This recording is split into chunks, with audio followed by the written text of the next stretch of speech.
Përshëndetje, ju flas nga zyra e shtypit e partisë Lëvizja Shqipëria e Re. Fuqizimi i kombit shqiptar është pika e 6 e platformës politike, rëndësia e së cilës ka një peshë të madhe. Sot do të vijoj me shpalosjen e planit të administrimit lidhur me këtë pikë, duke paraqitur 2 propozime si më poshtë. 1. Krijimi i institucioneve mbarkombëtare, duke filluar me Asamblenë Mbarkombëtare që mblidhet minimalisht një herë në vit dhe të ketë në përbërje 21 përfaqësues nga të gjitha shtetet ku ka shqiptar dhe ku ata jetojnë.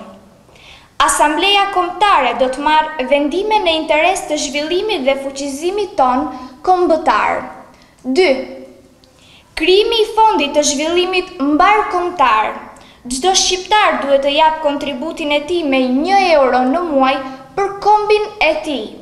Faleminderit.